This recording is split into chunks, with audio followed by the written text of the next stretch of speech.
Thank you. Next question. Hi, thank you all so much. This has been simply incredible. My question relates more to the industry side of things. So I'm wondering, with the case of chili, where we're seeing more aggressive front-of-label labeling, if we're seeing a response from the industry to reformulate their products, if anyone's looking at that yet.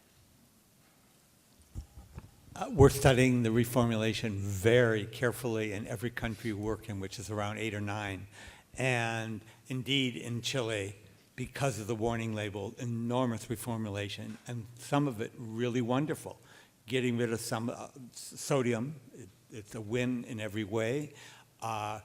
Cutting sugar, in some cases, not by adding diet sweeteners, but just cutting it. And in some, but the saturated fat part is the trickiest yet. We have not seen that, and the complexity of cutting the fats for industry is going to be a big one.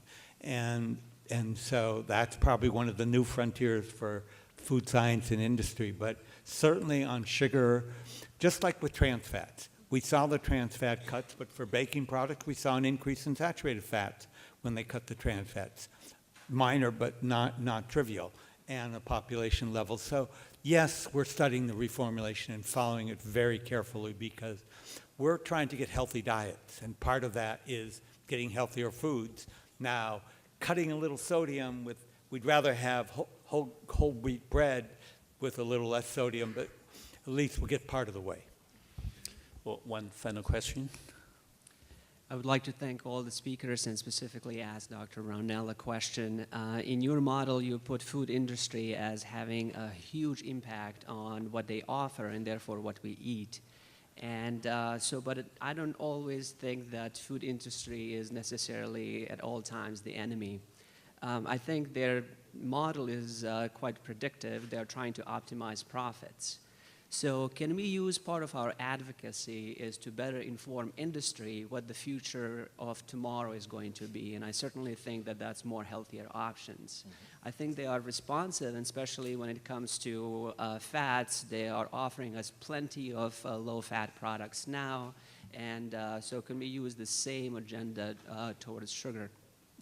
No-fat products are not necessarily better products.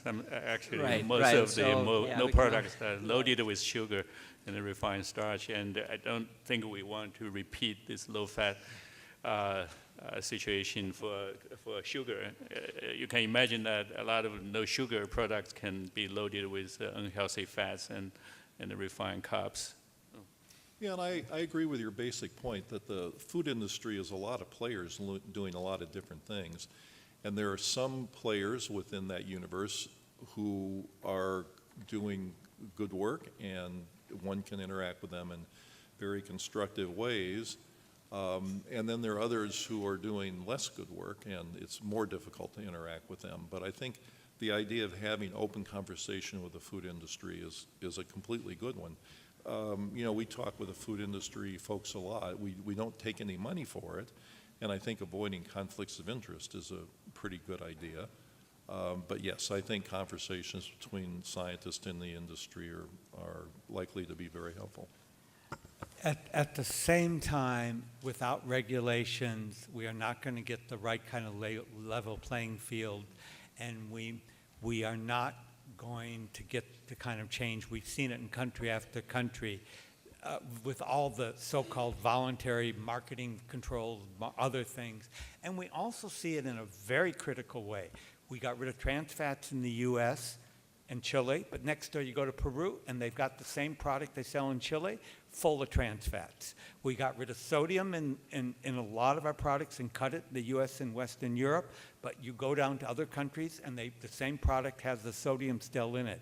So the industry is not necessarily going to be good for the world's health unless we have a regulation that requires them to use their technology properly.